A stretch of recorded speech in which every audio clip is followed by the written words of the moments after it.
बिस्मिल्लाहिर्रहमानिर्रहीम। सज्जनों ते मित्रों, पंजाब की धरती उत्ते वसन वालियां हमेशा मुहब्बत की गल कीती है। ये वो धरती है जिन्हें दुख सह के भी दूजियां उत्ते मेहरबानी की रवायत अज भी कायम रखी है। सच्ची पुछो तो पाकिस्तान की भी खुशकिस्मती है कि ये कोल ये जरखेज खिता तो ये जफाकश मेहनती गभरू ने। इस खिते ते ये वसनीकां हमेशा पाकिस्तान की तरक्की ਲਈ कुर्बानियां दित्तियां ते अपना खून पसीना भी एक किया। पंजाब खुशहाल है तो सब समझो पाकिस्तान खुशहाल है। जे पंजाब परेशान है तो ये दिल च उठदा धुआं मुल्क के दूजे सूबों भी मुतासर करता है। यो ही वजह है कि जद भी दुश्मन ने पाकिस्तान का बुरा चाहया तो उन्हें पंजाब के अमन उत्ते वार किया। इत्थे नफरत के बीज बीजे तो लुकाई नूं एक दूजे तो दूर करने दी साजिशां बुणीआं।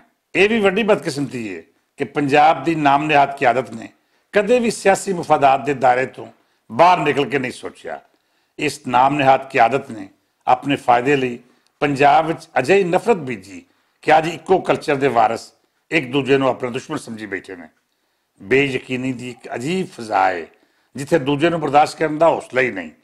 पिछली हुकूमत तो सानू वड्डा गिला यो ही सी कि उन्हें वसाइल की वंड करदियां जनूबी पंजाब ते देहाती इलाके को नज़रअंदाज किया ते तरक्की का सारा जोर सेंट्रल पंजाब के चंद वड्डे शहरों तक महदूद रखा। ये बात वखरी है कि इन्होंने वड्डे शहरों ने सूबे के पसमानदा इलाकों तो आए लोगों को रोज़गार के किन्ने मौके फराहम किए तो उन्होंने किस तरह संभालिया। ये बावजूद सानू गिला ही रहा कि हुकूमत पसमानदा इलाकों बिलखसूस जनूबी पंजाब की खबर नहीं लै रही। किसी हद तक ये दलील बहुत तगड़ियां भी सन कि ऑरेंज लाइन मैट्रो तो सेहत के वड्डे मनसूबे लाहौर तक ही महदूद क्यों ने। यही वजह सी कि जनूबी पंजाब ने चोणों में नवाज लीग को रद्द कर दिता तो उतों की वह क्यादत सामने आई जिसका नारा मारूमी दूर करना तो जनूबी पंजाब नां का नवा सूबा बनाना सी। हुण जे वेखीए तो तख्ते लाहौर उत्ते हुकूमत करने वाले बेशतर भरावां दा ताल्लुक जनूबी पंजाब नाल ही है। ये सारे दोस्तां वोट भी जनूबी पंजाब की तरक्की के नाम उत्ते ही हासिल किए हैं। जिथों तक बज़ाहिर नज़र आता है बुजदार हुकूमत हर मामले में आज़ाद है।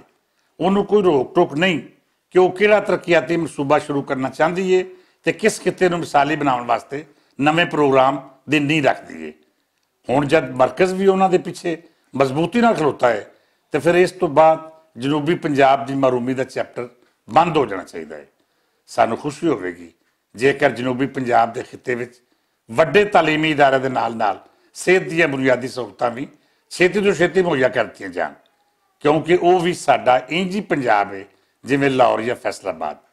सानू उस्मान बुजदार होरां कोलों ये उम्मीद भी है कि वह पिछली हुकूमत वांगर किसी खास खिते को फोकस करके दूजे को नज़रअंदाज नहीं करनगे। तहरीके इंसाफ की हुकूमत का दावा भी यो ही है कि वह तरक्की दी राहां बराबरी की बुनियाद उत्ते अगे वधाणगे। इन्हां उम्मीदां दे नाल नाल किते किते अजिहियां खबरां भी मसूल हो रही ने जिहड़ियां बहुत सारे सवालों का सबब बनदियां ने। बास थावां उत्ते अजिही धूनी धुखदी महसूस हो रही है जिवें मौजूदा हुकूमत भी पिछली आगुआं दे राह टुर पई है। बुजदार हुकूमत वालों अजिहियां खबरां तवातर नाल मिल रही ने कि जनूबी पंजाब की मारूमी दूर करने के नां उत्ते वह हर उस सरकारी अफसर को प्रमोट कर रही है जिसका ताल्लुक जनूबी पंजाब नाल है। नैशनल मीडिया भी ये तासर दे रहा है कि जिवें तरक्की का सब तो वड्डा हवाला जनूबी पंजाब का डोमिसाइल है।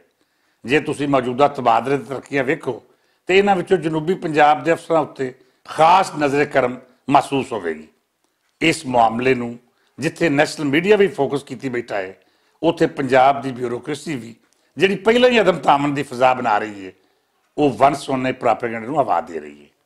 बुजदार हुकूमत नूं यह तासर खत्म करना पवेगा कि वह सिर्फ जनूबी पंजाब या किसी खास खिते के नुमाइंदे ने, बल्कि पूरा पंजाब उन्होंने छत्र छावें मैरिट की बुनियाद पर अगे वध रहा है।